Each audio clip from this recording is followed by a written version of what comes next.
किरण से मेरी ذاتی طور پر کوئی دشمنی نہیں تھی، مگر مجھے نہیں معلوم کہ اس نے میرے ساتھ کس دشمنی کا بدلہ لیا، مگر میں آج بھی اس کے لیے دعا گو ہوں۔ اس نے میرے ساتھ برا کیا، مگر میں اللہ تعالیٰ سے دعا کرتا ہوں کہ اللہ تعالیٰ اس کے گناہوں کی سزا بخش دے۔ آپ کو پوری بات سمجھانے کے لیے مجھے کہانی کے پس منظر میں جانا پڑے گا۔ میرا نام شہریار ہے، میں پنجاب کے ایک دور افتادہ گاؤں کا رہنے والا ہوں۔ کرن میری ماموں ذات تھی، مجھے نہیں معلوم کب اس کے دل میں میرے لیے محبت نے جنم لیا۔ شاید وہ اس کے گھر والوں نے اس کے ذہن میں یہ بات ڈال دی تھی کہ اس کا رشتہ میرے ساتھ طے کر دیا گیا ہے۔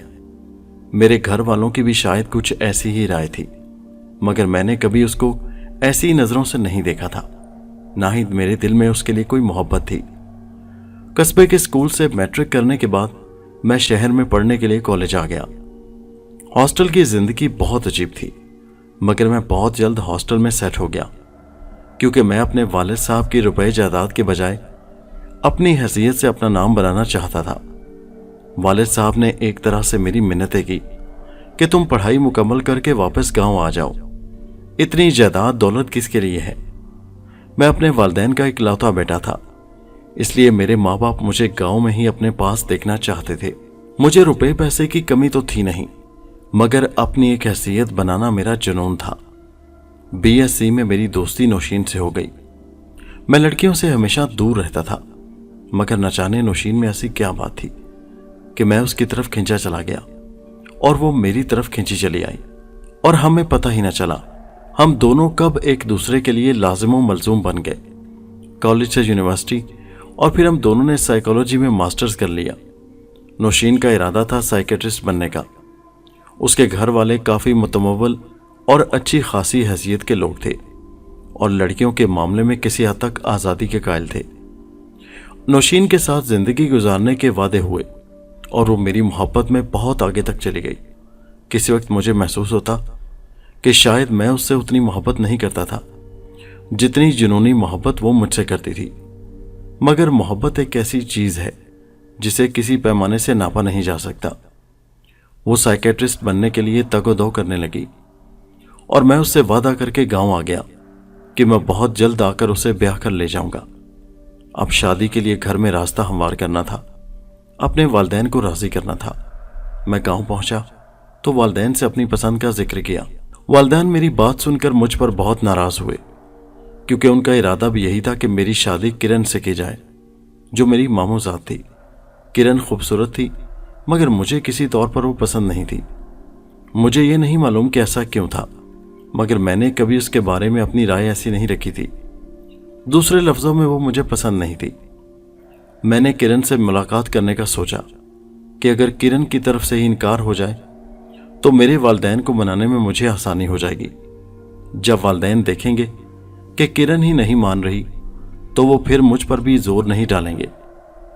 اس دن میں ماموں سے ملنے کے بہانے ان کے گھر گیا، اور اسی دوران میرا آمنا سامنا کرن سے ہو گیا۔ کرن سے ملاقات ہوئی تو کرن جیسے مجھے دیکھ کر خوشی سے ہواؤں میں اڑنے لگی۔ مجھے اس بات کا اچھی طرح اندازہ تھا کہ وہ مجھے بہت پسند کرتی تھی۔ میں نے اس سے کھلے اور صاف لفظوں میں کہا، کرن، میں ابھی شادی نہیں کرنا چاہتا، لہٰذا تم یہ بات کسی طرح میرے والدین تک پہنچا دو، اور اپنے والدین سے کہو کہ وہ میرے والدین پر شادی کے لیے ابھی زور نہ ڈالیں۔ کرن میری بات سن کر ہکا بکا میرے منہ کی طرف دیکھنے لگی۔ شاید وہ مجھ سے اس بات کی توقع نہیں کر رہی تھی۔ مگر کیوں؟ تم شادی کیوں نہیں کرنا چاہتے؟ تم جانتے ہو میں تمہارے انتظار میں کب سے بیٹھی ہوں۔ میں نے اسے غور سے دیکھا اور کہا، کرن، تمہیں میرا انتظار نہیں کرنا چاہیے، میں نے تمہیں کوئی آس نہیں دلائی۔ وہ کچھ نہ سمجھتے ہوئے بولی، کیوں؟ اس لیے کرن کہ میں بھی شادی کرنا ہی نہیں چاہتا۔ اگر تمہیں کوئی اور لڑکا پسند آ جائے کرن، تو میری طرف سے تم آزاد ہو۔ وہ میری بات سن کر غصے سے بولی، میرے لیے ایسا سوچنا بھی محال ہے، کیا تم مجھ سے محبت نہیں کرتے؟ میں نے اس کی بات سن کر منہ پھیر لیا، اور پھر نہ چاہتے ہوئے مجھے کہنا پڑا، کرن، میں نے تمہارے بارے میں کبھی ایسا نہیں سوچا۔ مگر کیوں؟ مجھ میں کیا کمی ہے؟ کیا میں خوبصورت نہیں ہوں؟ کرن کے لہجے میں ہلکی سی تلخی تھی۔ ایسی بات نہیں کرن، تم بہت خوبصورت ہو، और तुम्हारे लिए कोई बहुत अच्छा सा लड़का होना चाहिए। देखो किरण, मैं अभी शादी नहीं करना चाहता और तुमसे शादी करने का तो मैंने कभी सोचा ही नहीं। इसलिए बेहतर यही होगा कि तुम मेरे वालिदैन तक अपना इनकार पहुंचा दो। इतना कहकर मैं तेज तेज कदमों से उसके घर से निकल आया, ये देखे बिना कि उसका चेहरा धुआं धुआं हो रहा था। जिल्लत के एहसास ने उसके अंदर भौचाल मचा दिया था और फिर जैसा मैं चाहता था वाकई ऐसा हुआ।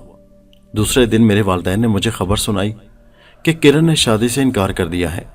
मेरे वालिदैन बहुत उदास थे और मैं दिल ही दिल में बहुत खुश हुआ कि मेरा रास्ता अब आसान हो गया था, वरना अपने माँ बाप को बनाना मेरे लिए बहुत मुश्किल हो जाता और मैं इकलौता होने की वजह से अपने माँ बाप का दिल नहीं तोड़ना चाहता था, क्योंकि उनकी सारी उम्मीदें मुझसे वाबस्ता थीं।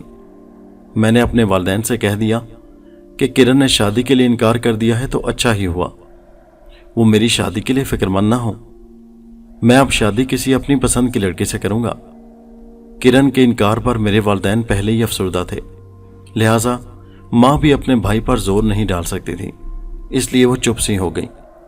वो अफसोस से कहने लगी कि अब मेरे भाई के साथ मेरा पहले जैसा रिश्ता नहीं रहेगा। मैंने कहा, माँ इसमें क्या है, इसमें कौन सा आपका कसूर है? कसूर तो आपके भाई का भी नहीं, कसूर तो किरण का है ना। मेरे अंदर जैसे खुशियां सी मचल रही थी। मेरी बहुत बड़ी मुश्किल बड़ी आसानी से हल हो गई थी। मुझे यकीन भी नहीं आता था कि किरण इतनी जल्दी मान जाएगी। मैं उसके इनकार से बहुत खुश था, मगर मेरी ये खाम ख्याली थी। मुझे मालूम नहीं था कि किरण मेरी अगली जिंदगी में मेरे लिए कितनी तबाहियां लेकर आ रही है।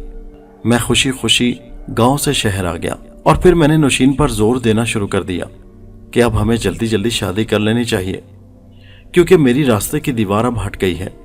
ऐसा ना हो कि कल को कोई और परेशानी खड़ी हो जाए। मैंने संजीदगी से ये बात कही तो वो भी इस बात पर गौर करने लगी और तय ये पाया कि अगर नौशीन को साइकेट्रिस्ट बनने के लिए पढ़ाई छोड़नी भी पड़ी तो हम छोड़ देंगे और शादी कर लेंगे।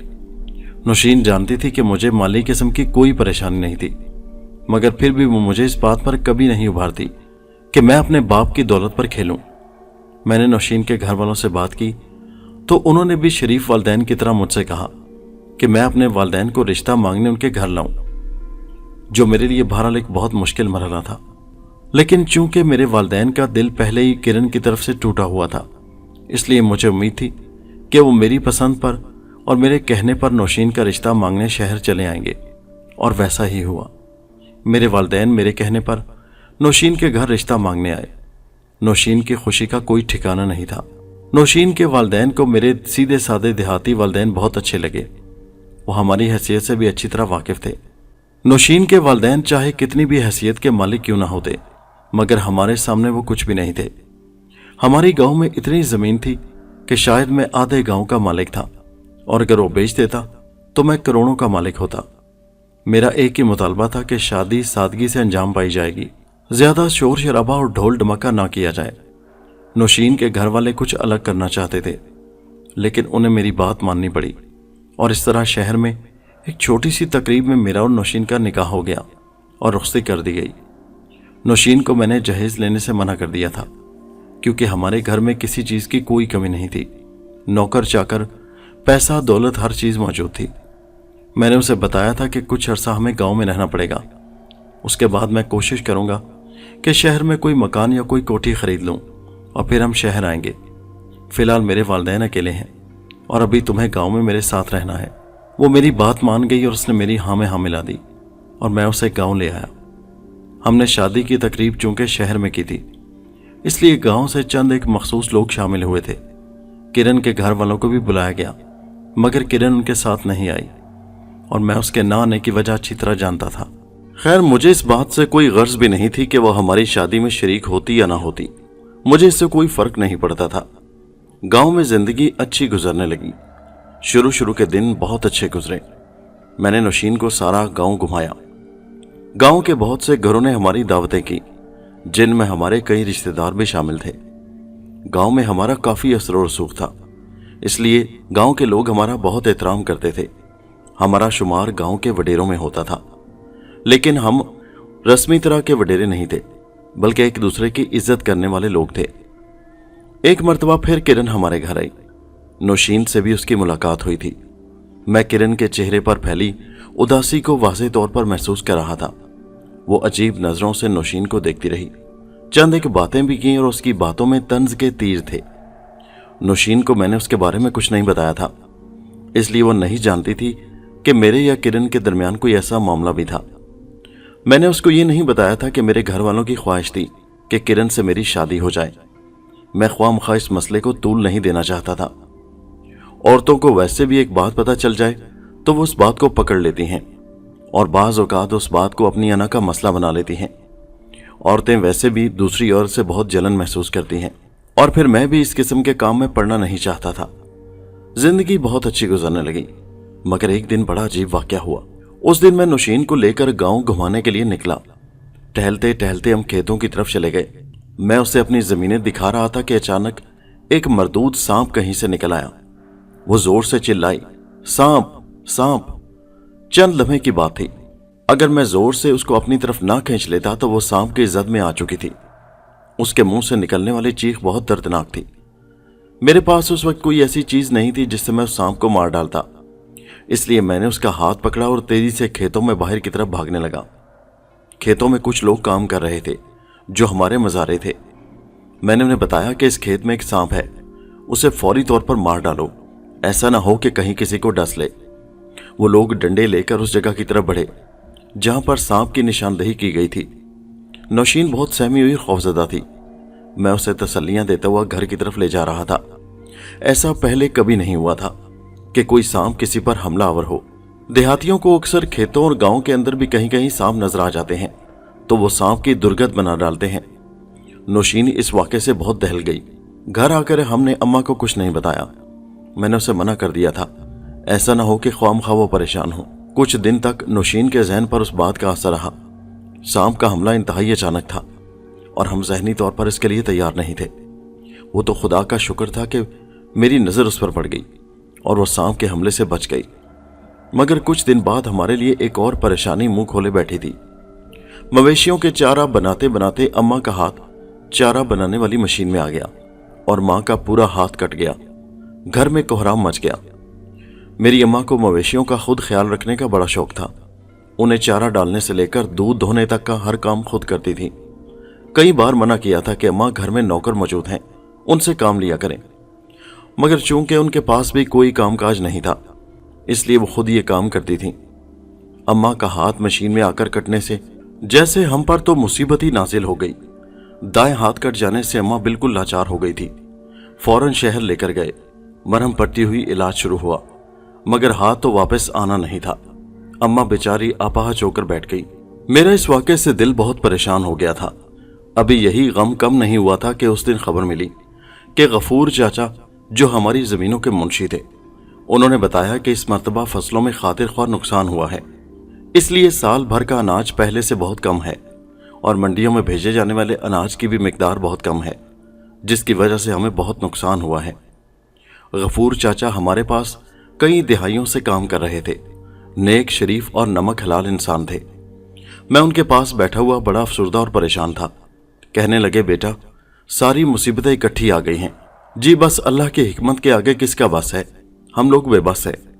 हाँ बेटा, वो बात तो तुम्हारी ठीक है, मगर एक बात कहूं, क्या तुम बुरा तो नहीं मानोगे? गफूर चाचा ने कहा, नहीं चाचा, आप हुक्म करें। आप जानते हैं मैं आपका बेहद एहतराम करता हूं। हमने कभी आपको अपना मुंशी नहीं समझा, बल्कि हमेशा अपने बाप की जगह पर देखा है। हाँ बेटा, जीते रहो, तुम्हारी मेहरबानी है। बेटा जब से तुम्हारी शादी हुई है तुम्हारे घर पर मुसीबतें आना शुरू हो गई हैं। इनके पीछे आखिर कुछ ना कुछ तो है। उनकी बात सुनकर मैं हैरत से उन्हें देखने लगा। गफूर चाचा की बात 100% दुरुस्त थी। जब से मेरी शादी हुई थी उस वक्त से हम पर छोटी मोटी परेशानियां नाजिल होना शुरू हो गई थी। मैं नहुसत पर यकीन नहीं रखता था, इसलिए मैं इस बात पर बाज़िद था कि इसमें नौशीन का कोई कसूर नहीं है, ये सब अल्लाह ताला की तरफ से है। हाँ बेटा, तुम्हारी बात दुरुस्त है, मगर ऐसा भी तो हो सकता है कि कोई ऐसा शख्स जो तुम्हारी शादी से खुश ना हो, तुम्हारे घर की खुशियों को देखकर जलन महसूस करता हो। जी चाचा, आपकी बात दुरुस्त है, मगर इसका मेरी शादी से खुश होना या ना होना क्या ताल्लुक रखता है? गफूर चाचा कहने लगे, अरे बेटा तुम मेरी बात नहीं समझे। उन्होंने मेरी बात काट दी थी। वो कहने लगे, बेटा ऐसा भी तो हो सकता है कि कोई तुम्हारे ऊपर वार कर रहा हो। मेरा मतलब है कि कोई जादू टोना वगैरह। गफूर चाचा ने जब ये बात की तो एकदम से मेरा ध्यान किरण की तरफ चला गया। मैंने कहा, नहीं नहीं चाचा, मेरा ख्याल नहीं कि मेरा कोई ऐसा दुश्मन हो जो मुझ पर ऐसे वार कर रहा हो, ऐसे ओछे हथकंडे जादू टोना। बहरहाल बेटा, मेरा मशवरा है कि तुम जब तक यहाँ हो तुम्हारे घर पर परेशानियां आती रहेंगी। अगर मेरी मानो तो कुछ अरसे के लिए शहर चले जाओ। गफूर चाचा की बात सुनकर मैं खामोशी से उन्हें देखने लगा। यही बात तो मैं नौशीन से पहले भी कह चुका हूं कि उसे मैं कुछ अरसे के बाद शहर ले जाऊंगा, मगर वालिदैन यहाँ अकेले हैं, उनका क्या होगा? मैंने गफूर चाचा से कहा तो वो बोले, वो तो जब से तुम शहर हो बेचारे अकेले ही हैं। मैं ये नहीं कहता कि तुम मुस्तकिल तौर पर शहर में जाकर आबाद हो जाओ, तुम गांव में भी आकर रहते रहना। बेटा सच्ची बात तो यही है, हम तो ठहरे पुराने आदमी, हमारा तो दिमाग यही कहता है कि जब से नई दुल्हन आई है तब से इस घर में परेशानियां आ रही हैं। बाकी बेटा तुम खुद सोच लो, जो तुम कुछ करोगे वही बेहतर होगा। इतना कहकर गफूर चाचा उठकर चले गए और मैं उनकी बातों के बारे में सोचने लगा। गफूर चाचा की बातें मेरे दिल को लगी थी। नौशीन की आमद के साथ ही हमारे घर में परेशानियों ने डेरा डाल लिया था। पहले सांप का वाकया हुआ, शुक्र है कि उसकी जान बच गई, वरना वो सांप नौशीन को या मुझे भी काट सकता था। और उसके बाद अम्मा के हाथ कटने वाला वाकया हो गया और अब फसलों का नुकसान, आज का नुकसान। यही सोचकर रात को मैंने अब्बा से बात की और कहा कि अब्बा, शहर में मैं एक मकान बनाना चाहता हूँ या कोई बना बनाया मकान खरीदना चाहता हूँ। मैं शहर में भी रहूंगा और गांव भी आता जाता रहूंगा। वो मेरी तरफ देखकर पूछने लगे, क्यों बेटा, अब तो तुम्हारी तालीम मुकम्मल हो चुकी है, अब तुम्हें शहर जाकर क्या करना है?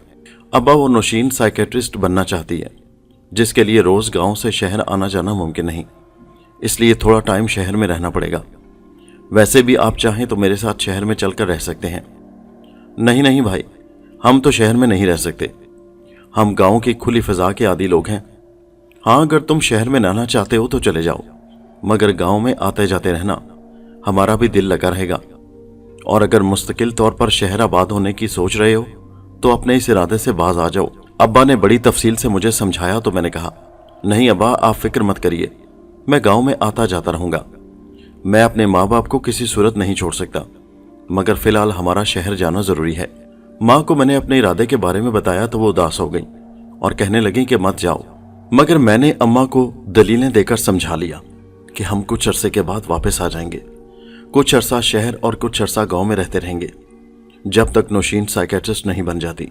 नौशीन को मैंने अपने इरादे के बारे में बताया तो वो भी खुशी से उछल पड़ी, उसकी तो जैसे दिली मुराद पूरी हो गई थी। और फिर हम शहर में आ गए। आर्जी तौर पर मैंने एक बहुत ही अच्छा मकान किराए पर ले लिया। अब मैं एक ऐसा अच्छा सा मकान बनाना चाहता था जहां पर मैं नौशीन के साथ नई जिंदगी शुरू कर सकूं। नौशीन का कहना था कि मकान उसके मैके के करीब लिया जाए ताकि हमें वहां आने जाने में आसानी हो। और फिर थोड़ी सी तगो-दो के बाद नौशीन के मैके से थोड़ी दूर के फासले पर हमें एक मकान पसंद आ गया। बना बनाया मकान था, मगर मकान क्या था, पूरा महल था। वो हमारी जरूरत से भी बहुत ज्यादा था, इसलिए मैंने नौशीन की पसंद के बावजूद उसे खरीदने का इरादा तर्क कर दिया। मकान बहुत बड़ा था, लेकिन नौशीन का इसरार था कि हमें वो मकान खरीद लेना चाहिए। मैंने उसे समझाया, नौशीन वो मकान बहुत बड़ा है और जब मैं घर से बाहर होऊंगा तो तुम अकेली उस मकान में डरा करोगी, घबरा जाया करोगी, इसलिए बेहतर है कि हम कोई छोटा मकान ढूंढ लेते हैं, वही खरीद लेंगे या कोई प्लॉट खरीद कर उस पर मकान बना लेंगे। और फिर उस मकान से कुछ दूर मुझे एक प्लॉट पसंद आ गया और मैंने वो प्लॉट खरीद लिया और उस पर मकान बनाने का काम एक ठेकेदार को दे दिया। मकान का नक्शा नौशीन की पसंद से बनाया गया था। मकान बनने में 6 महीने लग गए। इस दौरान हम गांव आते जाते रहे। गांव के हालात अब कुछ बेहतर हो गए थे। कभी कभी मुझे चाचा गफूर की ये बात सच मालूम होती कि शायद हमारे वहां जाने से ही हालात खराब हुए थे। इसी दौरान मुझे एक बहुत बड़ी खुशखबरी मिल गई, जो कि किसी भी मर्द के लिए जिंदगी में बहुत बड़ी खुशखबरी होती है, कि मैं बाप बनने वाला था। नौशीन ने उस रोज शर्माकर मुझे बताया तो मेरी खुशी की कोई इंतहा न रही और मैं जैसे खुशी से नाचने लगा। मैंने साफ तौर पर कह दिया कि नौशीन, अब तुम अपनी अम्मी के घर नहीं जाओगी, बल्कि वो यहां आ जाया करें जिस वक्त उनका दिल चाहे। हमारे घर के दरवाजे हमेशा उनके लिए खुले हैं। नौशीन उधर जाए या वो इधर आए, दोनों सूरतों में नौशीन खुश थी। डॉक्टर ने एहतियाती तदाबीर बताई और फिर हम डॉक्टर की हिदायत के मुताबिक अमल करने लगे। अब बाहर के सैर सपाटे कम हो गए थे। नौशीन घर की हद तक महदूद हो गई थी। सीढ़ियां चढ़ने से उसे मना कर दिया गया था और नौशीन भी सख्ती से हिदायत पर अमल करती और मैं मुतमईन था कि वो पढ़ी लिखी और समझदार थी। मगर लगता था कि बदकिस्मती ने अभी हमारा पीछा नहीं छोड़ा था। इसी दौरान मकान तैयार हो गया और हम उस मकान में शिफ्ट हो गए। सामान वगैरह सेट कर दिया गया। मगर इस दौरान नौशीन से एक बहुत संगीन गलती हो गई। छोटे संदूक और कपड़ों के बैग तरतीब से रखते हुए उसे एक जोरदार चक्कर आया और वो गिर पड़ी। उसका सर दीवार से टकराया और फर्श पर गिरने से उसे शदीद ज़रब आई और हमारा वो नुकसान हो गया जिसका मैं अंदाजा भी नहीं कर सकता था। मेरा बाप बनने का ख्वाब उसी वक्त चकनाचूर हो गया। नए मकान में आने के बाद ये पहला बहुत बड़ा झटका था जो हमें लगा। ये मेरे लिए नाकाबिले बर्दाश्त था। नौशीन बेचारी तो गुमसुम होकर रह गई। उसे अंदाजा नहीं था कि उसकी छोटी सी गफलत की उसे कितनी बड़ी कीमत चुकानी पड़ेगी। उसे संभलने में काफी दिन लग गए। मैं भी उदास था, परेशान था। मुझे कुछ दोस्तों ने समझाया कि यह अल्लाह की मर्जी थी। अगर तुम हिम्मत हार दोगे तो फिर क्या होगा। अभी तो जिंदगी पड़ी है, अभी शुरुआत है। ऐसा तो अक्सर हो जाता है। अल्लाह से अच्छी उम्मीद रखो, अल्लाह ताला फिर तुम्हें खुशियों से नवाजेगा।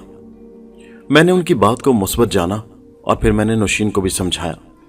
मेरे समझाने से वो किसी हद तक समझ भी गई। उस मोहल्ले में हमारी अभी किसी से जान पहचान नहीं थी। नौशीन का मैका 2 गलियां छोड़कर था। पे दर पे मुसीबतों ने मुझे काफी हद तक संजीदा कर दिया था, मगर अभी तक मैं हिम्मत नहीं आ रहा था। मैं जब भी घर से निकलता तो नौशीन से कहता कि वो घर में एहतियात से रहे, दरवाजे बंद करके रखे।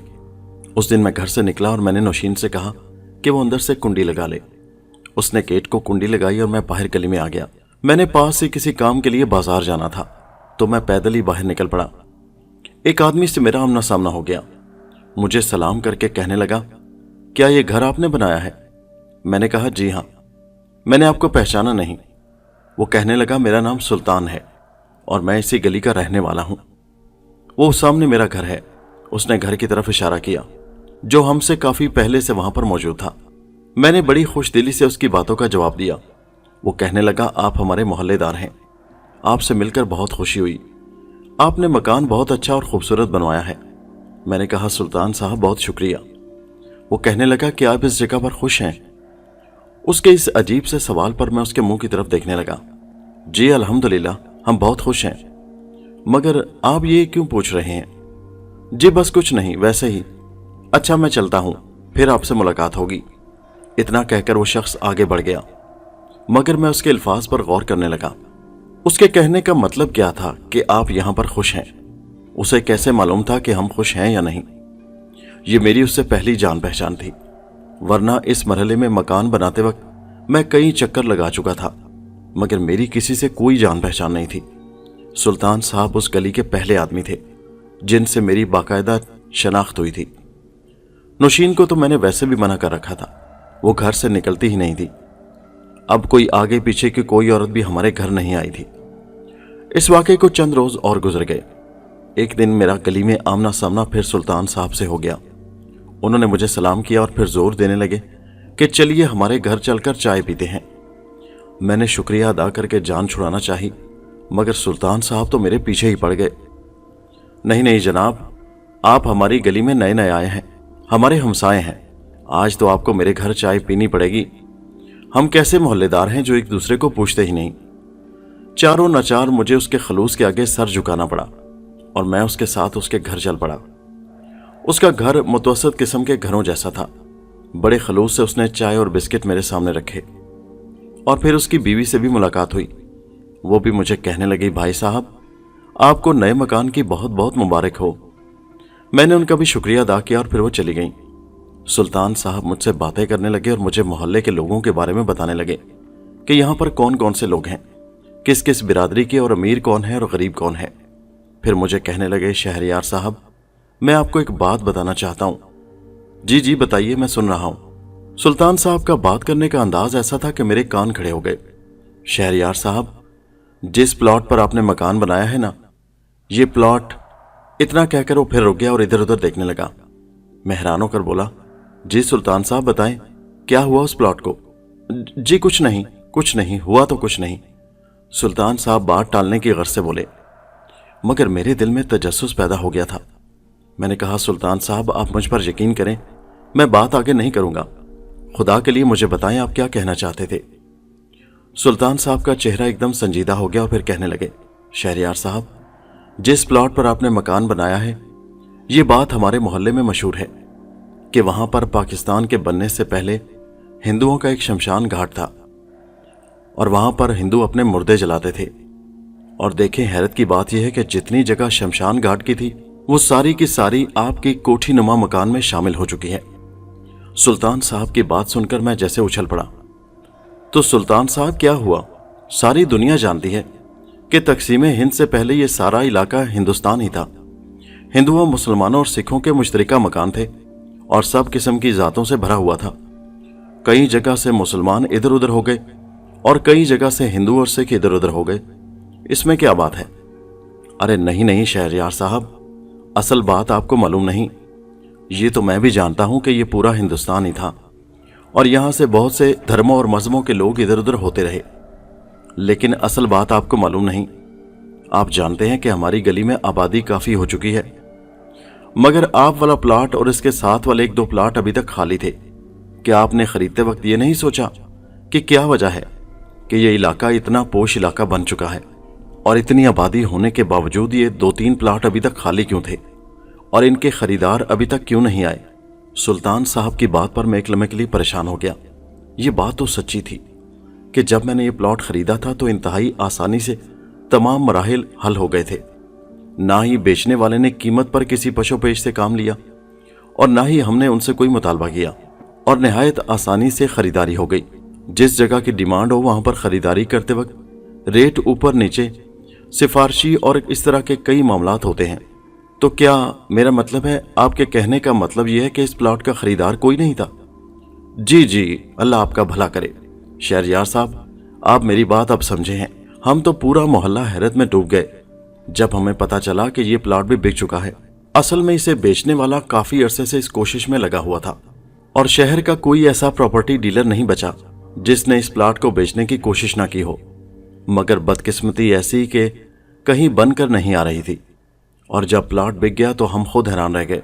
असल में प्लॉट जिस मालिक का है वो हिंदुस्तान से यहाँ आकर आबाद हुए थे।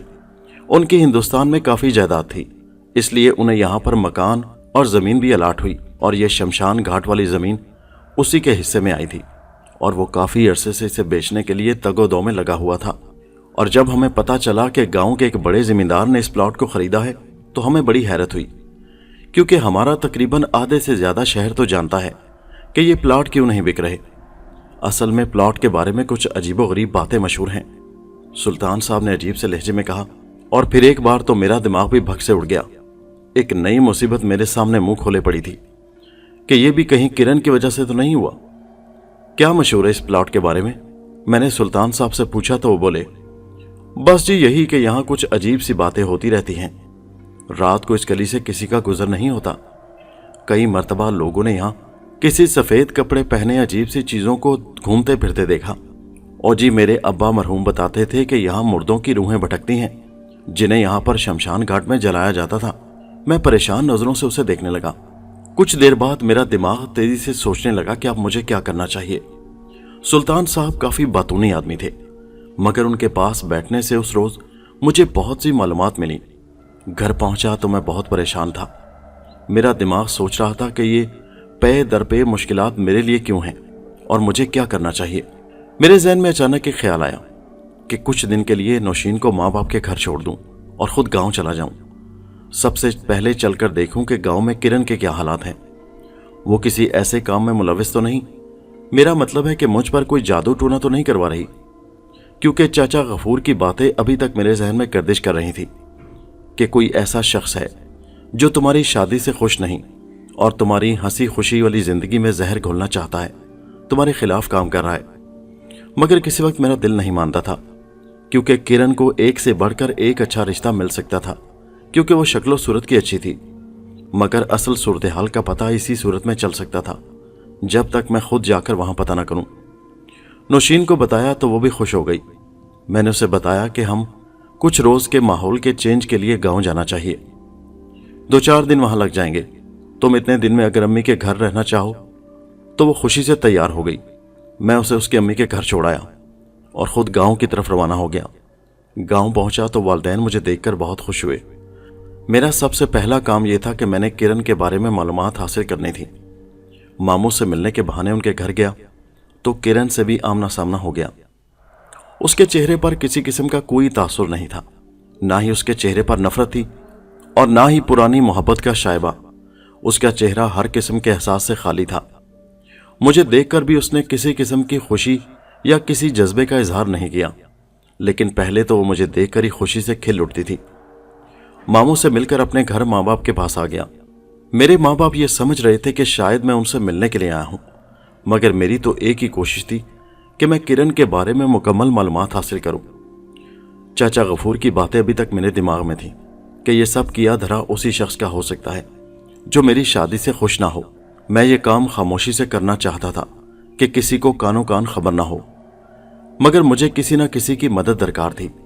सोच सोच कर मेरे जहन में दिलावर का नाम आ गया, जो मामू की भैंसों और गायों का रखवाला था। उससे ये काम लिया जा सकता था। वो मेरी बहुत इज्जत करता था, क्योंकि मेरी आदत थी कि मैं गांव के मुलाजमों से भी खुश दिली से पेश आता। जो ही शाम का अंधेरा फैला, मैं उसके घर पहुंच गया। दिलावर मुझे देखकर बड़ा हैरान हुआ। आइए सरकार, आए तशरीफ लाएं, आए अंदर बैठे। नहीं दिलावर, अंदर बैठकर बात करने वाली नहीं, तुम्हारे बीवी बच्चे होंगे, एक खास बात तुमसे करनी है। वो चौंक पड़ा। खैरियत सरकार? हाँ, तुम जरा मेरे साथ बाहर आओ। वो सर हिलाकर मेरे पीछे चल पड़ा। हम गांव से बाहर आ गए और फिर मैंने किरण के बारे में सब कुछ उसे बता दिया। कहने लगा, हुजूर, वो तो मेरे मालिक हैं, मैं उनका नमकख्वार हूं, मगर ये मामला आपकी मुसीबत और परेशानी का है, तो आपकी मदद मैं जरूर करूंगा। मैंने खुश होकर 1000 का नोट उसकी मुट्ठी में दबा दिया, जिसे पाकर वो खुशी से उछल पड़ा। अब मुझे उसने 2 दिन के अंदर अंदर रिपोर्ट देनी थी कि असल मामलात क्या हैं। फिर मैंने उसे खुदा हाफिज कहा और अपने घर आ गया। दिलावर मेरे साथ कितना ताउन करेगा, इस बात का मैं कुछ यकीन से कह नहीं सकता, लेकिन मुझे इतना जरूर पता था कि अब वो मेरा काम जरूर करेगा। मेरे जहन में सुल्तान साहब की बातें भी गूंज रही थीं। उनकी बातों से भी मुझे काफी परेशानी हो गई थी। शहर में घर बनाना आसान काम नहीं था। मुझे रुपए पैसे का तो मसला नहीं था, मगर इन कामों के लिए भाग दौड़ की जरूरत होती है, जो मैं ज्यादा नहीं कर सकता था। नौशीन के मां बनने की उम्मीद खत्म हो जाने के बाद बहुत परेशान और गुमसुम रहने लगी थी।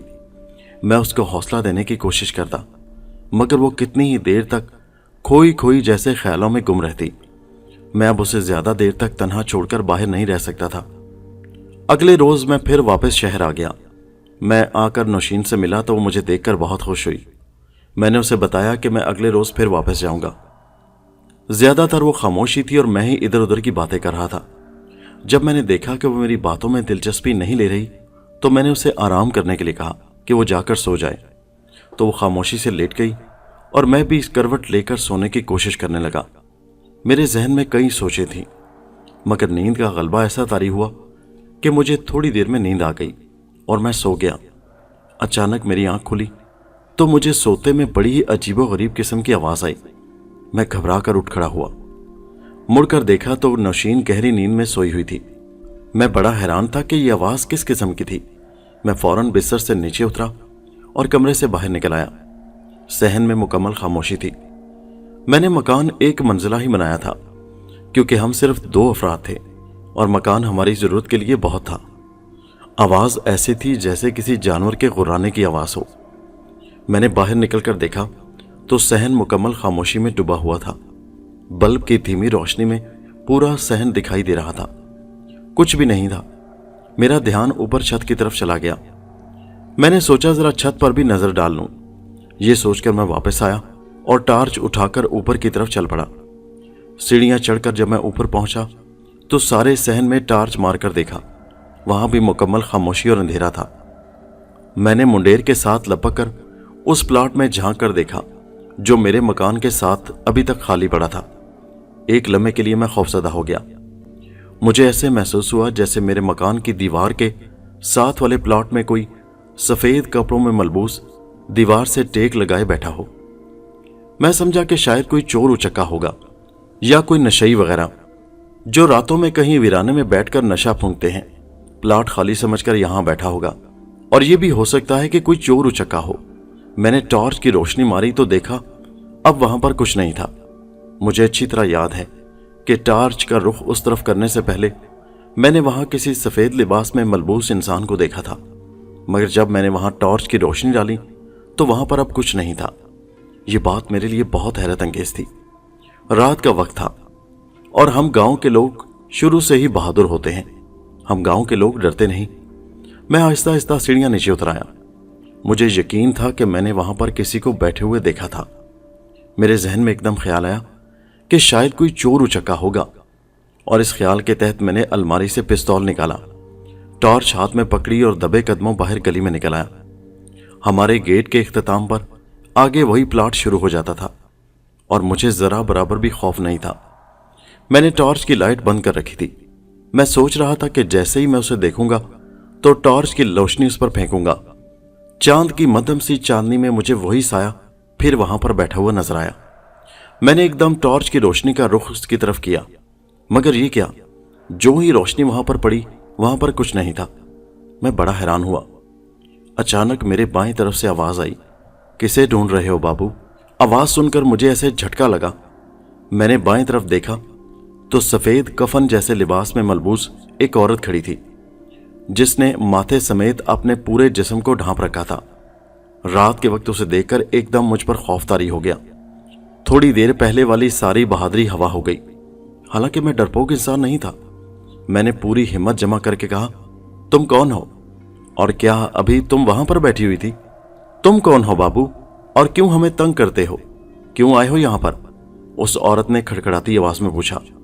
तो मैं फिर हिम्मत करके बोला, ये मेरा घर है। मुझे तुम्हारी आवाज आई थी। मेरी आवाज? अरे बाबू, भूख से तो हमारी आवाजें भी बंद हो चुकी हैं। हमारी आवाज कैसे निकल सकती है? उसने कहा तो मुझे हैरत हुई, मगर तुम हो कौन और यहां क्या कर रही हो? तुम्हारा घर कहां है? औरत चंद कदम और मेरी तरफ बढ़कर बोली, बाबू, हम फकीरों का घर कौन सा होता है? इसीलिए तो रात के पहर आती हूं, ताकि यहां कुछ देर आराम कर सकूं। बाहर भी लोग नहीं बैठने देते, वहां भी धक्के देते हैं। लारी अड्डे पर जाओ तो वहां संतरी बैठने नहीं देता, इसलिए खाली जगह देखकर यहां आ जाती हूं, रात गुजार लेती हूं और सुबह सुबह यहां से चली जाती हूं। बेवकूफ औरत, क्या तुम्हारा दिमाग ठीक है? इतनी सर्दी में क्या तुम इस प्लाट में बैठकर रात गुजारोगी? अरे अरे वो देखो। औरत ने हैरत से मेरे पीछे इशारा किया तो मैंने मुड़कर देखा तो कुछ नहीं था। मैंने वापस औरत की तरफ पलट कर देखा तो मैं हैरत से उछल पड़ा। वो औरत अपनी जगह से गायब हो चुकी थी। खौफ की एक लहर मेरे अंदर तक दौड़ गई। मैं तेजी से अपने घर की तरफ भागा। अचानक मेरा पांव एक पत्थर से टकराया और मैं मुंह के बल जा गिरा। होंठ फट गए और मुंह से खून निकलने लगा, मगर मुझ पर इतना खौफ तारी था कि मैं उठकर दरवाजे की तरफ दौड़ पड़ा। टॉर्च भी वहीं कहीं गिर गई।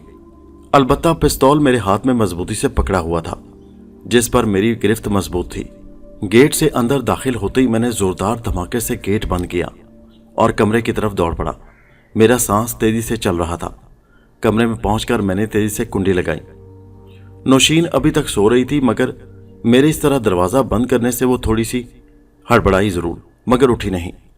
मैं उसे परेशान भी नहीं करना चाहता था। मैं बिस्तर पर बैठकर सांस दुरुस्त करने लगा।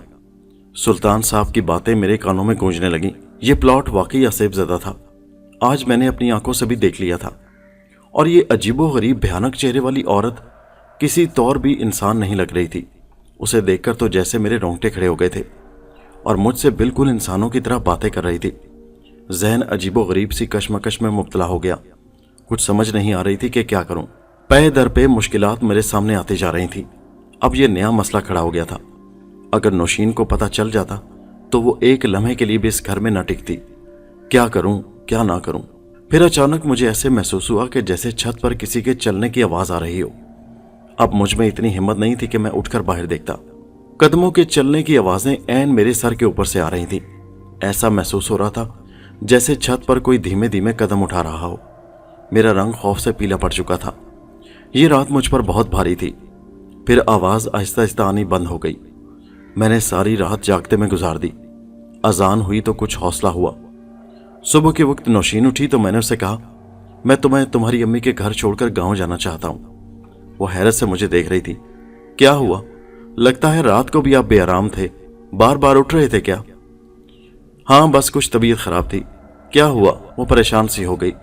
کچھ نہیں، تم بس تیار ہو جاؤ، تمہیں تمہاری امی کے گھر چھوڑاؤں، مجھے کچھ ضروری کام ہے گاؤں میں۔ بہرحال اس نے میرے ساتھ بحث نہیں کی اور میں اس کو اس کی امی کے گھر چھوڑ کر خود گاؤں چلا آیا۔ اب میرا دلاور سے ملنا بہت ضروری تھا، مگر دلاور کے ساتھ ساتھ اب میں کسی اور سے بھی گاؤں میں ملنا چاہتا تھا، اور وہ گاؤں میں ہمارے حافظ صاحب تھے۔ حافظ صاحب کافی بزرگ عمر کے تھے، مگر بہت پہنچے ہوئے اور سمجھدار انسان تھے، دینی اور مذہبی پرہیزگار آدمی تھے۔ میرا دل چاہ رہا تھا کہ میں ان سے بات کروں۔ وہ میری بات بڑی محبت اور توجہ سے سنتے تھے اور بڑی محبت اور شفقت سے پیش آتے تھے۔ میں صبح صبح سب سے پہلے ان کے گھر جا پہنچا۔ مجھے دیکھ کر بڑے حیران ہوئے۔ انہوں نے میری خوب آؤ بھگت کی، کہنے لگے آئیے چودھری صاحب، آج کیسے آنا ہوا؟ میں نے انہیں سارا قصہ بیان کر دیا۔ میری ساری بات سن کر وہ سوچوں میں گم ہو گئے۔ پھر کچھ دیر کے بعد بولے، بیٹا جہاں تک میری عقل کام کرتی ہے، آصف وغیرہ تو ہماری زندگی میں موجود ہیں، ان سے انکار نہیں کیا جا سکتا، مگر کیا تمہارے ماموں کی بیٹی کرن اس کام میں ملوث ہے یا نہیں، اس بات کا پتہ لگانا بھی باقی ہے۔ میں نے انہیں بتایا کہ میں نے ایک آدمی کو اس کام پر لگا رکھا ہے، مگر ابھی تک مجھے کوئی رپورٹ نہیں ملی، شاید آج کچھ پتہ چل جائے۔ حافظ صاحب سے میں نے درخواست کی کہ وہ شہر والے میرے گھر چل کر ذرا دیکھ لیں اور چل کر دیکھیں کہ کیا معاملات ہیں، اور اس آصف سے محفوظ رہنے کے لیے کچھ اقدامات کریں۔ حافظ صاحب نے میری بات مان لی اور اگلے دن میرے ساتھ شہر آنے کا اندیا دیا۔ ان کا شکریہ ادا کر کے میں واپس دلاور کے پاس پہنچا۔ دلاور مجھے دیکھ کر بڑا خوش ہوا اور کہنے لگا، سرکار میں نے آپ کی اطلاع کے مطابق ساری معلومات حاصل کر لی ہیں۔ بظاہر تو کرن بی بی کا کہیں آنا جانا نہیں، مگر مجھے پتہ چلا ہے کہ ساتھ کے گاؤں میں کامل رہتا ہے جو لوگوں کے اچھے اور برے کام کرنے کے بھاری فیس لیتا ہے اور پھر اپنا عمل کرتا ہے۔ کرن بی بی ایک دو مرتبہ اس کے پاس گئی تھی اور میری بیوی بھی ساتھ گئی تھی۔ میں نے اپنی بیوی کو ڈرا دھمکا کر سب کچھ پوچھ لیا ہے۔ وہ بتانے سے گریز کر رہی تھی، مگر جب میں نے اسے دھمکایا تو اس نے مجھے بتایا کہ کرن بی بی نے صرف اتنا کہا تھا کہ وہ کچھ بیمار رہتی ہیں اور اپنی صحت کے لیے کچھ تعویذ لینا چاہتی ہیں، ان کی طبیعت خراب رہتی ہے اور رات کو انہیں خوف محسوس ہوتا ہے۔ عمل کا مجھے نہیں معلوم کہ انہوں نے خود پر کروایا تھا یا کسی اور پر۔ پھر ہم دونوں وہاں گئیں۔ کرن بی بی کے ساتھ اس عامل نے کیا بات کی یہ میں نہیں جانتی، کیونکہ کرن بی بی جب اس عامل سے ملتی تھی تو اس وقت میں وہاں پر نہیں ہوتی تھی، وہ مجھے باہر بٹھا دیتی تھی۔ پھر دلاور نے کہا کہ میں نے عامل کا پتہ بھی چلا لیا ہے کہ وہ کون ہے۔ میرا ماتھا ٹھنکا، مجھے جس بات کا ڈر تھا وہی ہوا۔ میں نے دلاور کو ساتھ لیا اور ہم اس عامل کا پتہ پوچھتے اس کے گاؤں میں پہنچ گئے۔ اس عامل کے بارے میں جو معلومات ملی وہ بڑی عجیب و غریب تھی۔ وہ عامل نہایت کمینہ اور لالچی قسم کا انسان تھا۔ اس کا اعلان تھا کہ وہ لوگوں کے ہر کام کر سکتا ہے، کسی بھی دکھ پریشانی میں ہوں انہیں حل کر سکتا ہے، ناراض محبوب کو قدموں میں لا ڈالتا ہے، میاں بیوی کی آپس میں محبت کو نفرت میں بدل سکتا ہے اور نفرت کو محبت میں، جادو ٹونے کا توڑ بھی کر سکتا ہے اور جادو ٹونا کر بھی سکتا ہے، کسی کا گھر بھی تباہ و برباد کر سکتا ہے۔ یہ بھی پتا چلا کہ وہ مسلمان نہیں تھا، مگر بھاری بھاری پیسے لے کر لوگوں کے کام کرتا تھا، اور کئی لوگ اس کے پاس اچھے برے کام کروانے آتے تھے، خاص طور پر گھروں کی ستائی ہوئی عورتیں، سسرال کے ظلم و ستم سے تنگ عورتیں اپنے بگڑے کام درست کروانے اور درست کام کو بگاڑنے اس کے پاس آتی تھیں۔ عامل کے بارے میں جان کر مجھے بہت غصہ آیا۔ اس میں عامل کا قصور کم اور لوگوں کا زیادہ تھا۔ دلاور اور میں اسی عامل کے گاؤں میں کھڑے تھے۔ میں سوچ بچار میں پڑ گیا کہ مجھے اس عامل سے ملنا چاہیے یا نہیں۔ میرا دماغ تیزی سے سوچوں میں گم تھا۔ مجھے فی الحال خود عامل کے پاس نہیں جانا چاہیے، اس بارے میں مجھے پہلے حافظ صاحب سے مشورہ کرنا چاہیے۔ میں نے دلاور کو رخصت کیا اور واپس اپنے گاؤں آ گیا۔ گاؤں آ کر سب سے پہلے حافظ صاحب سے ملاقات کی۔ انہوں نے کہا، میاں میں تمہارے ساتھ شہر چلنے کو تیار ہوں۔ اگلے روز حافظ صاحب کو لے کر میں اپنے گھر شہر واپس آ گیا۔ میں نے حافظ صاحب کو اپنا پورا مکان دکھایا۔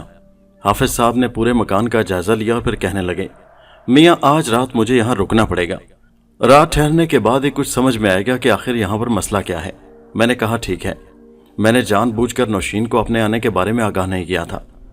اگر میں اسے بتا دیتا کہ میں شہر واپس آ گیا ہوں تو وہ واپس گھر چلی آتی، اور ابھی میں حافظ صاحب کے ساتھ اس مکان میں اکیلا رہنا چاہتا تھا تاکہ ان برے آسیبی اثرات سے مکان کو محفوظ کروا سکوں۔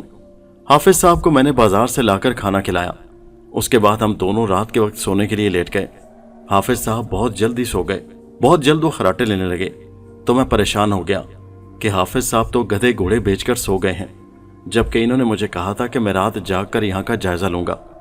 अब अगर कुछ हो गया तो क्या करूंगा। हाफिज साहब जैसे ही सोए मेरे लिए एक और मुसीबत खड़ी हो गई। अब मुझे हाफिज साहब को लाने का यहाँ क्या फायदा हुआ। मैं यही सोच सोच कर पागल हुआ जा रहा था। मैं दिल ही दिल में दुआ करने लगा कि या अल्लाह रात खैरियत से गुजर जाए और कुछ भी ना हो, ताकि हाफिज साहब को जगाने की नौबत ही पेश ना आए। और फिर दूसरी तरफ ख्याल आता कि कुछ ऐसा हो जाए ताकि हाफिज साहब को भी असल सूरत हाल का पता चल सके। हाफिज साहब के लाने का वरना क्या फायदा। हाफिज साहब की लापरवाही पर मुझे गुस्सा भी आ रहा था। मैं भी कंबल ओढ़कर सोने की कोशिश करने लगा। नींद आंखों से दूर थी। बार बार रह रह कर गुज़श्ता रात का वाकया जहन में गर्दिश कर रहा था। यह कोई 12 बजे का वक्त होगा कि अचानक कमरे के दरवाजे पर दस्तक हुई। दस्तक की आवाज से मेरे माथे पर पसीना आ गया। बाहर का मेन गेट तो बंद था और अंदर कमरे के दरवाजे पर दस्तक हो रही है। ये क्या माजरा है। ये मेरे लिए बहुत हैरानकुन और खौफजदा कर देने वाली बात थी। मैं फौरन उठकर बैठा और हाफिज साहब की तरफ देखा। हाफिज साहब अभी भी दुनिया और माफिया से बेखबर ऊंचे ऊंचे खराटे ले रहे थे। कुछ लम्हों बाद दोबारा दस्तक होने लगी। मैंने फौरन उठकर हाफिज साहब को झिंझोड़ना शुरू कर दिया। हाफिज साहब इतनी गहरी नींद सोए हुए थे कि मेरे झिंझोड़ने पर भी नहीं उठे, मगर मैं उनको हर कीमत पर उठाना चाह रहा था। मैंने जब जोर जोर से उन्हें हिलाया तो वो हड़बड़ा कर उठ बैठे। अरे क्या हुआ मियाँ, क्या बात है। वो आंखें मलते हुए बोले, उठे हाफिज साहब, जल्दी उठें, दरवाजे पर कोई बदरू दस्तक दे रही है। मैं उन्हें हिलाकर कहने लगा, हाफिज साहब होश में आए, गेट बाहर से बंद है और अंदर कमरे के दरवाजे पर दस्तक हो रही है। हाफिज साहब मेरी बात सुनकर एकदम जैसे होश में आ गए और जल्दी से बोले, तुम घबराओ नहीं, मैं कुछ करता हूं। अरे मियाँ, कौन दरवाजा खटखटा रहा है। हाफिज साहब उठ खड़े हुए और ऊंची आवाज लगाई। मैं उनको बिल्कुल निकम्मा और नकारा समझ रहा था, मगर हाफिज साहब ने जो उस वक्त किया वो मेरी तवक्को से भी बढ़कर था। हाफिज साहब बड़ी तेजी से आगे बढ़े और दरवाजा खोल दिया। मुझ में हिम्मत नहीं हो रही थी, मगर हाफिज साहब ने बहादुरी दिखाई। दरवाजे के बाहर कोई नहीं था। बाहर ठंडी ठंडी हवा चल रही थी और हवा की रफ्तार ऐसी थी कि उसके चलने से खौफनाक किस्म की आवाज पैदा हो रही थी। बाहर की खुनकी और सर्द रात में एक लम्हे के लिए मैं कांप कर रह गया। हाफिज साहब कहने लगे, अरे मियाँ, इधर तो कोई नहीं है। हाफिज साहब बाहर झांक कर सहन में देखने लगे। पूरा सहन खाली पड़ा था। हाफिज साहब ने जोर से दरवाजा बंद किया और बोले, मियाँ, तुम्हारा वहम होगा। कल के वाक़े का दरअसल तुम्हारे ऊपर खौफ सवार है। बाहर तो कुछ भी नहीं। अरे चलो मियाँ, सोने की कोशिश करो। मैं हाफिज साहब की बात सुनकर चारपाई पर बैठ गया और फिर हाफिज साहब भी खांसते हुए चारपाई पर बैठ गए। फिर बोले, मियाँ, सुबह को इसका दवा दारू करेंगे। तुमने तो मेरी भी नींद खराब कर दी। अब सुबह के वक्त उठने में परेशानी ना हो, नमाज भी पढ़नी है और वक्त भी थोड़ा है। 3 घंटे ही सही, चलो नींद तो कुछ पूरी कर लेते हैं, जितना भी सो चुके। हाफिज साहब टांगे फैलाकर फिर बिस्तर पर लेट गए और सोने की कोशिश करने लगे। मुझे अभी तक यकीन था कि मैंने वाकई दस्तक की आवाज सुनी थी। हाफिज साहब थोड़ी ही देर में दोबारा खराटे लेने लगे। वो गहरी नींद में गुम हो गए थे। मैं भी चारपाई पर लेट गया, मगर मेरा दिल धक धक कर रहा था। नींद आंखों से कोसों दूर थी। हाफिज साहब को जागते रहना चाहिए था। मैंने सोचा हाफिज साहब इतने गैर जिम्मेदार और लापरवाह होंगे, इस बात का मुझे कतई अंदाजा नहीं था, वरना किसी और अच्छे से आमिल से राब्ता करता। मगर अब मरता क्या ना करता। अब तो उन्हें घर ला चुका था। अब इस मुसीबत को भी बर्दाश्त करना था। मगर हाफिज साहब ने थोड़ी देर पहले जो बहादुरी का मुजाहरा किया था वो काबिल सताइश थी। उस बहादुरी ने हाफिज साहब के लिए पैदा होने वाली गलत फहमी को किसी हद तक कम कर दिया था। खुदा खुदा करके रात गुजर गई। सुबह की नमाज का वक्त करीब हुआ तो हाफिज साहब ने मुझे उठा दिया। अभी अजान होने में कुछ देर बाकी थी। मैं सुबह की नमाज में अक्सर लापरवाही कर जाता हूँ, मगर हाफिज साहब के उठाने पर मैं फौरी उठ खड़ा हुआ और हम दोनों मस्जिद की तरफ चल पड़े। अभी तक अजान नहीं हुई थी और अभी तक बाहर अंधेरा फैला हुआ था। हम दोनों बाहर गली में निकले तो सुल्तान साहब से हमारा आमना सामना हो गया। सुल्तान साहब मुझसे मिलकर बहुत खुश हुए। हाफिज साहब से भी मुलाकात हुई।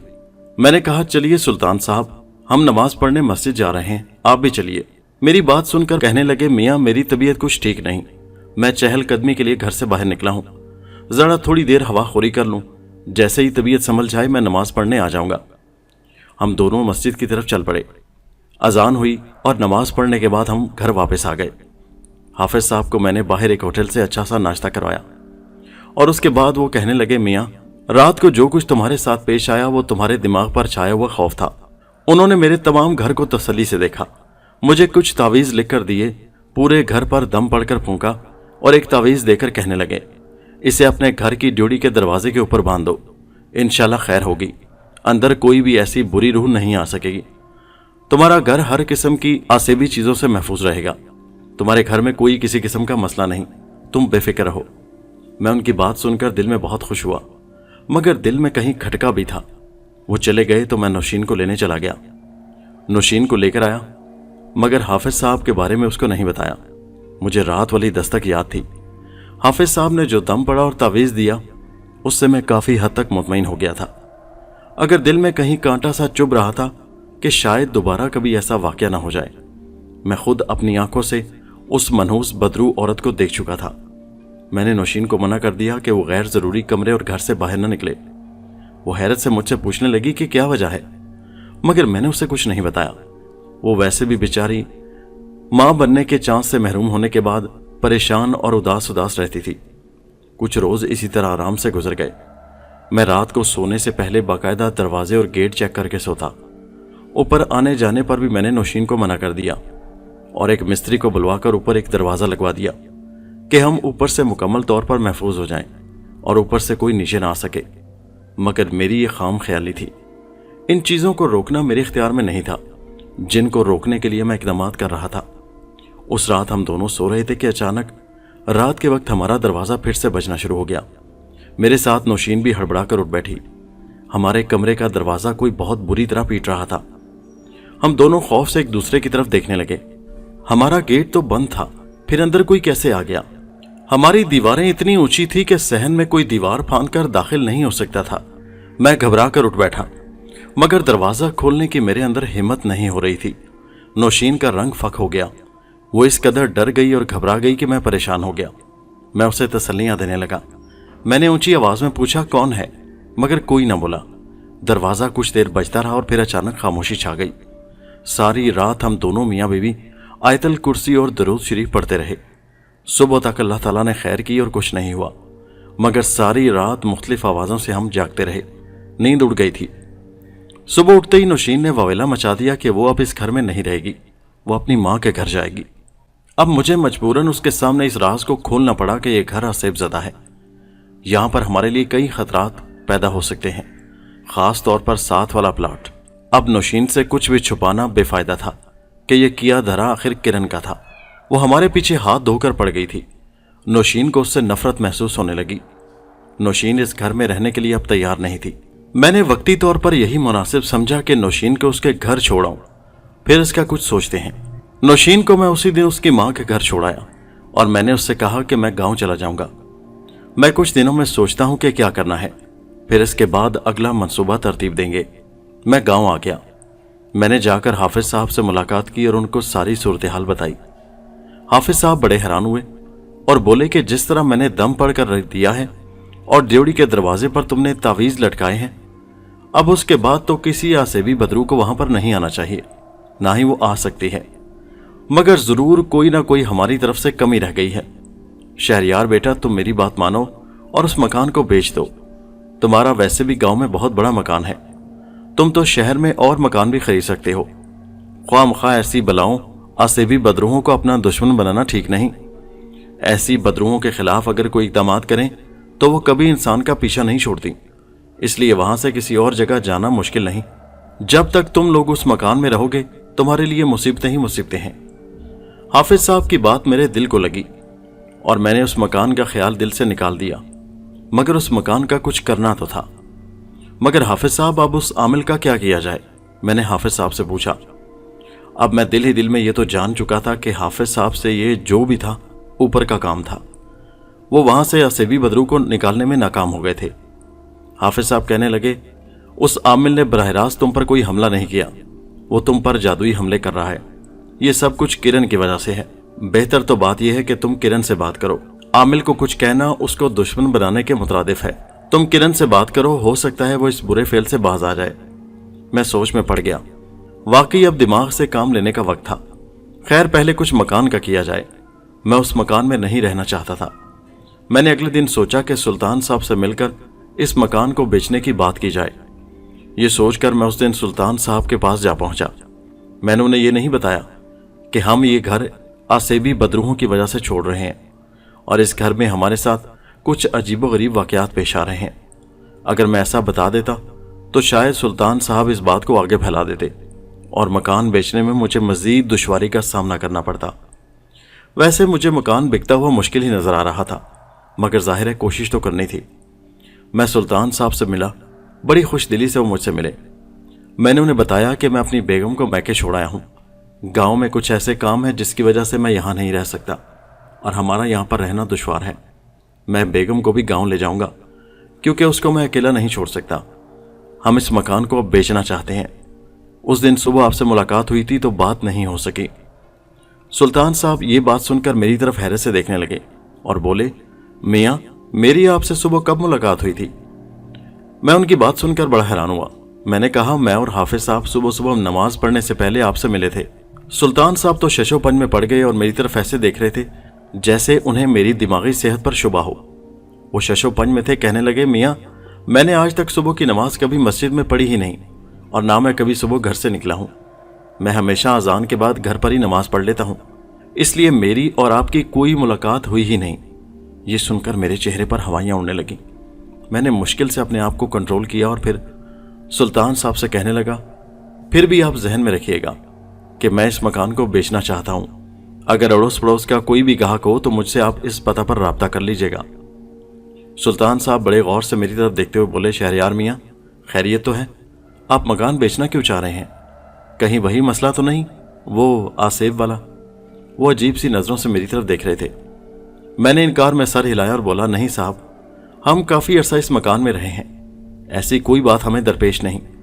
बस आप इस मकान को बेच डालें और हो सके तो आप भी इसमें अच्छी खासी कमीशन ले सकते हैं। वो मशकूक नज़रों से मेरी तरफ देखते हुए बोले, अच्छा शहरयार साहब, मैं पूरी कोशिश करूंगा कि आपका मकान अच्छे दामों बिक जाए। मैं फिर उनसे इजाज़त लेकर वहां से निकल आया। अगले दिन मैं नौशीन को लेकर गांव पहुंच गया। मेरे वालिदैन बहुत खुश थे।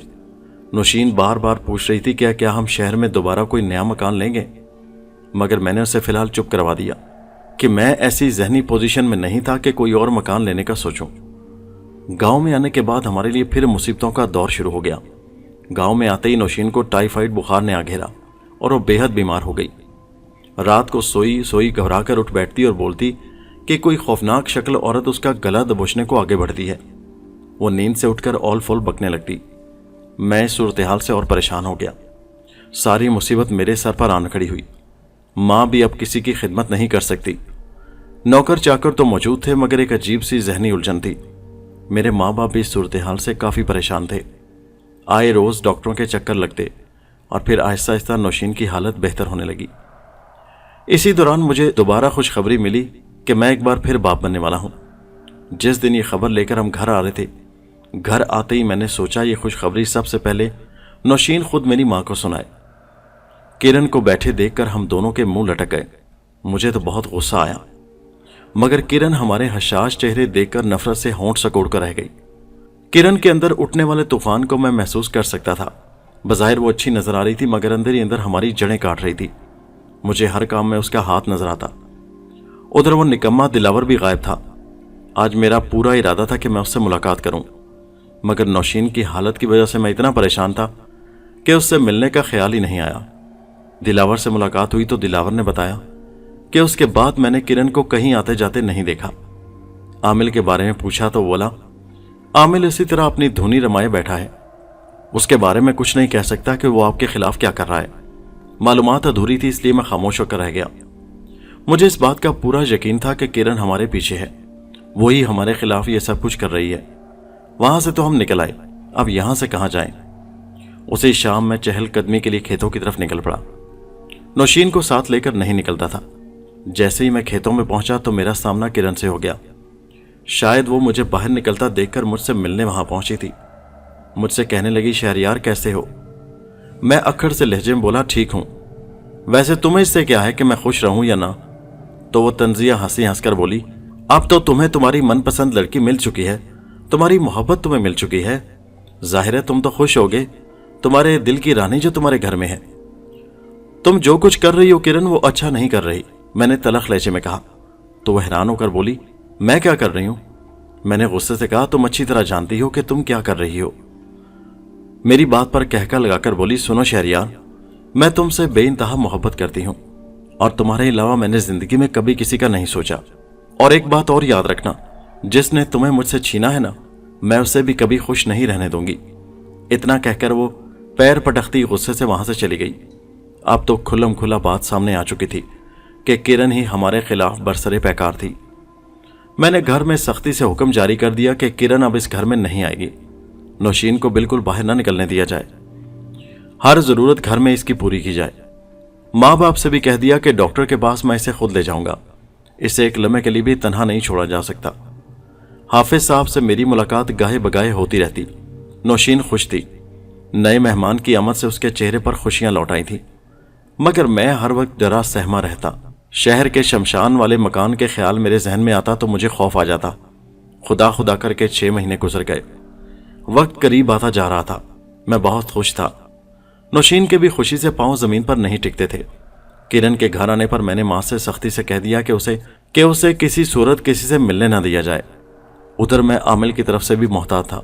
गाहे बगाहे हाफिज साहब से मिलता और वो अक्सर मुझे तावीज़ दम पड़कर देते कि वो नौशीन को पानी में मिलाकर पिलाऊं, और फिर खुदा खुदा करके वक्त आन पहुंचा।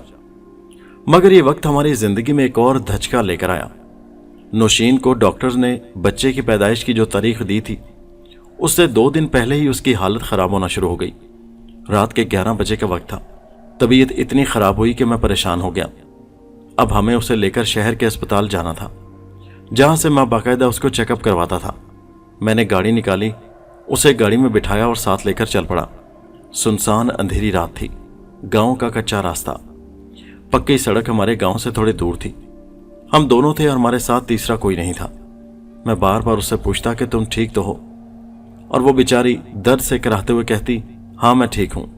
मगर मैं जानता था कि वो दर्द से बिलबिला रही है। तुम अपने आप को संभालो नौशीन, खुदा सब बेहतर करेगा, मैं उसे तसल्ली देने लगता। गांव से शहर का रास्ता 20-21 किलोमीटर के फासले पर था, जिसमें से बेशतर रास्ता वीरान था। हम उस रास्ते में घने दरख्तों के बीच में से गुजर रहे थे कि अचानक मैंने एक अजीबोगरीब मंजर देखा। यह बड़ा ही डरावना मंजर था। मुझे रात के अंधेरे में सामने कच्चे रास्ते पर सफेद लिबास में वही मलबूस मनहूस औरत खड़ी दिखाई दी, जो सड़क के ऐन दरमियान में हमारे सामने आ गई थी। उसकी शक्ल जो ज्यादातर कपड़े में छुपी हुई थी, मगर उसकी लाल अंगारा आंखें दूर से ही खौफनाक मालूम हो रही थी। मेरा दिल उछलकर जैसे हलक में आ गया। मैंने गाड़ी की रफ्तार कम नहीं की। मैं उसे गाड़ी के नीचे कुचल देना चाहता था। उसी ने मेरी जिंदगी अचीरन करके रख दी थी। मैंने गाड़ी के एक्सीलरेटर पर पांव का दबाव और बढ़ा दिया, और मेरा पूरा इरादा था कि उसे गाड़ी के नीचे देकर मार डालूं। उस वक्त मैं हर तरह के अंजाम से बेखौफ हो गया था। मुझे उस वक्त ख्याल था तो बस नौशीन का और अपने होने वाले बच्चे का। मनूस औरत गाड़ी की रफ्तार देखकर भी टस से मस न हुई और सड़क के ऐन दरमियान अपने दोनों हाथ फैलाकर खड़ी थी, जैसे अपने हाथों से कार को रोक लेगी। एक लम्हे के लिए मैं उसकी गलतफहमी पर मुस्कुराया और पूरी कुव्वत से गाड़ी उसके ऊपर चढ़ा दी। मगर ये क्या, अचानक एक खौफनाक धमाका हुआ और मेरा दिमाग अंधेरे में डूबता चला गया। गाड़ी जैसे किसी तनावर दरख्त से टकराई थी। बेहोश होने से पहले मुझे अच्छी तरह याद है कि वो दरख्त नहीं था। मैंने गाड़ी उसी औरत पर चढ़ाई थी, उसी मनहूस बदरू पर।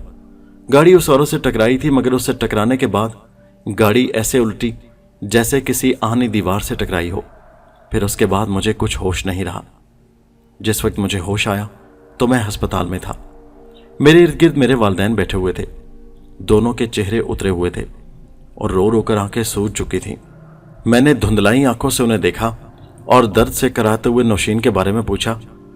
मेरी बात सुनकर अम्मा और अब्बा दोनों रोने लगे। मेरी हालत बहुत ख़राब थी। नर्स मुझे बार बार कह रही थी कि आप बोले मत, आराम करें, आपको सब कुछ मालूम हो जाएगा। मगर मैं बेचैन था, बेकरार था। अम्मा मुझे जल्दी बताओ नौशीन कहाँ है, क्या वो ठीक तो है ना? मैं खुद कैसे बच गया? मुझे इस बात पर हैरत हो रही थी। मेरे माथे पर पट्टियां बंधी हुई थी, सारा सर जख्मी था, जिस्म से भी टीसें उठ रही थीं, जिस्म पर जा बजा जख्मों के निशान थे। खुदा के लिए माँ कुछ तो बताओ, नौशीन कहाँ है? मेरी माँ ने रोते रोते कहा, बेटा वो हमें छोड़कर चली गई। अम्मा की बात थी या कोई एटम बम, मेरी तो जैसे दुनिया ही लुट गई। मैं फूट फूट कर रोने लगा। जिस्म के हर हिस्से से दर्द की लहरें उठ रही थी, मगर उस वक्त मुझे किसी दर्द की कोई परवाह नहीं थी। सबसे बड़ा दर्द जो मुझे मिला था वो मेरी बीवी और बच्चे का था। मैं बेहोश होता और फिर होश में आता, और नौशीन और बच्चे का सोचकर फिर सदमे से रोता रोता बेहोश हो जाता। 3 हफ्तों तक अस्पताल में मेरा इलाज चलता रहा। मैंने खाना पीना छोड़ दिया। डॉक्टर मेरा इलाज कर करके तंग आ गए थे। सब मुझे तसल्लियां देते और जिंदगी की तरफ लौटने के लिए कहते, मगर अब जीना कौन चाहता था। वालिदैन मेरी मिन्नतें करते कि खुद को संभालो, खुदा को यही मंजूर था। ये सब किया धरा किरण का था। दिल चाहता था कि उसकी बोटियां नोच डालूं। सर पर गहरे जख्म आए थे, मगर फिर भी न जाने कैसे बच गया। खुदा जाने जख्म बेहतर हुए तो मुझे घर कैसे लाए। मुझे डॉक्टरों ने मुकम्मल आराम का मशवरा दिया। सब लोग मेरा पता करने आते। किरण भी मुझे देखने आई। मैंने उसे देखा तो नफरत से मुंह फेर लिया। मैं उसकी सूरत भी नहीं देखना चाहता था।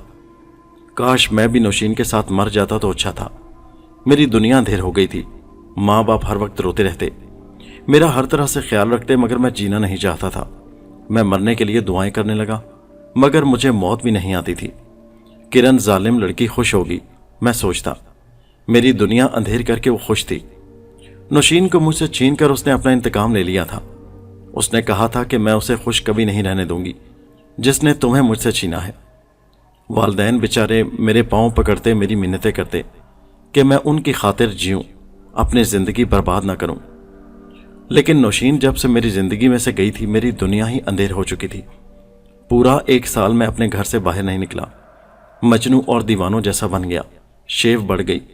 किरण और उसके घर वालों के साथ मैंने माँ बाप की कस्में देकर उनसे हमेशा के लिए ताल्लुक को ख़त्म कर लिया। मामू और ममानी मेरे घर नहीं आ सकते थे। मैंने उन पर भी पाबंदियां लगा दी। किरण 1-2 मरतबा बाद में मेरा पता करने आई, मगर मैंने उसका दाखिला हमेशा के लिए अपने घर में बंद कर दिया। हाफिज साहब मुसलसल मेरी खबरगिरी करने आते रहे। अक्सर मेरे पास आते और मुझे तसल्ली और हौसला देते। मैंने हाफिज साहब से कहा कि मैं उस आमिल और किरण को जान से मार डालना चाहता हूं, मगर उन्होंने मुझे समझाया और कहा, बेटा उन्होंने तुम्हारे साथ बुरा किया, इस बात में कोई शक नहीं, मगर यह तकदीर में लिखा था। तुम कानूनी तरीके से उन पर वार कर सकते हो। मैं तो उसकी शक्ल तक देखने का रवादार नहीं था। मेरे दिलो दिमाग में तो हर तरफ नौशीन की यादें बिखरी थीं। आहिस्ता आहिस्ता 1.5-2 साल बाद मैं किसी हद तक नॉर्मल हो गया। मेरे वालिदैन मुझे सेहतमंद होता देखकर खुश थे। किरण के माँ बाप ने उसकी शादी कर दी। उसका शौहर उनसे हैसियत में बहुत ज्यादा था। उसका शौहर उसके माँ बाप के घर भी आने कम ही देता था। उसने कई मरतबा लोगों के जरिए मुझे पैगाम भिजवाया कि वो अब भी मुझसे मोहब्बत करती है और अपने शौहर से तलाक लेकर मुझसे शादी करना चाहती है। मैंने उसे जवाबन पैगाम भिजवाया कि मैं तुम्हारी शक्ल पर थूकना भी नहीं चाहता। यह तो शुक्र है कि मैंने तुम्हारी जान बख्श दी, वरना मैं पिस्तौल की 6 गोलियां तुम्हारे सीने में उतार देता। मेरे वालिदैन जानते थे कि मैं उसे जान से मार डालना चाहता हूं। उन्होंने मुझे मिन्नतें और वास्ते देकर इस काम से मना किया। हाफिज साहब भी बार बार यही कहते थे कि बेटा बदी का बदला अच्छाई से दिया जाए। उसने तुम्हारे साथ बुरा सलूक किया, उसने तुम्हारी दुनिया उजाड़ दी, मगर तुम उसको हमेशा के लिए छोड़ दो। अगर माफ नहीं कर सकते तो उसके नक्श अपनी जिंदगी से मिटा दो। ये मेरा खुदा ही जानता है कि मैंने अपने अंदर उबलते हुए अलाव को कैसे ठंडा किया। मेरे माँ बाप ने मेरे पांव तक पकड़े और मुझे मेरे इरादे से मना किया, तो मैंने उनके सामने ये शर्तें रख दी कि हम यहां से अपना सब कुछ बेचकर शहर चले जाएंगे और अगली सारी जिंदगी किरण और मामू लोगों की शक्ल तक नहीं देखेंगे। मेरे माँ बाप मेरे फैसले पर राजी हो गए। उन्हें बेटा अजीज था। बिरादरी के दूसरे लोगों ने हमें समझाने की बहुत कोशिश की, मगर मैं नहीं माना। मैंने सारी जमीन जायदाद सब कुछ बेच डाला और हम शहर में आ गए। वहां हम कुछ अरसा रहे, मगर अब मेरा उस शहर से भी दिल उचाट हो चुका था, क्योंकि उस शहर में नौशीन की यादें बिखरी थी। मैंने एक दोस्त के जरिए कराची में एक बहुत बड़ा घर खरीद लिया और मैं अपने माँ बाप को लेकर कराची आ गया। यहाँ एक छोटा सा कारोबार शुरू किया। औरत जात से मुझे नफरत हो गई थी। मैं खूबसूरत और वजीह था। कई औरतें मेरी दौलत और मेरी वजाहत की वजह से मेरे करीब होने की कोशिश करती, मगर मैंने अपनी जिंदगी से औरत नाम का लफ्ज ही मिटा दिया था। मेरे माँ बाप अक्सर मुझे समझाते कि बेटा शादी कर लो, आखिर कब तक अकेले रहोगे, किसके सहारे जिंदगी गुजारोगे। मगर मैं उनकी नसीहतें सुनकर हमेशा खामोश हो जाता। नौशीन नहीं तो कोई नहीं। उसका चेहरा मेरे दिल और दिमाग में बसा हुआ था, और उसके साथ साथ किरण का मनहूस चेहरा भी मेरे नजरों के सामने आ जाता, जिसने मेरी खुशियां मुझसे छीन ली। 2 मर्तबा मेरा बाप बनने का ख्वाब अधूरा हो गया। तकरीबन 7-8 साल के बाद मेरे वालिद साहब फौत हो गए, और उसके 2 साल बाद मेरी माँ भी इस दुनिया से चल बसी। उनके जाने के बाद मैं इस दुनिया में बिल्कुल अकेला रह गया। अब मेरी उम्र 60 साल से ज्यादा हो चुकी है। दुनिया के किसी काम धंधे में दिलचस्पी नहीं रही। दौलत बेहिसाब है, मगर काम सिर्फ इतना करता हूं कि अपने रोजगार और मामलाते जिंदगी आसानी से चला सकूं। मेरी खुशकिस्मती है कि मुझे काम करने वाले ईमानदार लोग मिले हैं। घर से दफ्तर और दफ्तर से घर, यही मेरी जिंदगी है। और घर में हर तरफ नौशीन की तस्वीरें आवेजा हैं। अक्सर मैं नौशीन की तस्वीर के सामने जाकर खड़ा हो जाता हूं और उससे ढेरों बातें करता रहता हूं। अब भी कभी कभार मुझे रात के वक्त दरवाजे पर दस्तक महसूस होती है या छत पर किसी के चलने की आवाज आती है, तो मैं दरवाजा खोलकर बेधड़क बाहर चला जाता हूं। अब तो खुद मैं ये चाहता हूं कि कोई मुझे जान से मार डाले और इस बेरंग जिंदगी का जल्द अज जल्द खात्मा हो जाए, मगर क्या करूं। अब वो मनहूस शमशान घाट वाली औरत भी कहीं नजर नहीं आती। शायद उसको भी मुझसे इतनी ही दुश्मनी थी कि उसने नौशीन और मेरे बच्चों को मुझसे छीन लिया। इंसान जिंदगी में ऐशो इशरत की जिंदगी के लिए भागता रहता है, दौड़ धूप करता है, जिंदगी के लवाजमात हासिल करने के लिए, जिंदगी के ऐशो आराम के लिए। मगर उसके प्यारे उसके जिंदगी में कितनी अहमियत रखते हैं, उनसे बढ़कर कोई नहीं। मगर इस चीज का एहसास उस वक्त होता है जब उसके पास उसके वालिदैन, माँ बाप, बहन भाई या बीवी बच्चों में से कोई पास न रहे। मेरे लिए दुआ कीजिए कि अल्लाह ताला मुझे जल्द अज जल्द ईमान की मौत नसीब अता फरमाए। आमीन।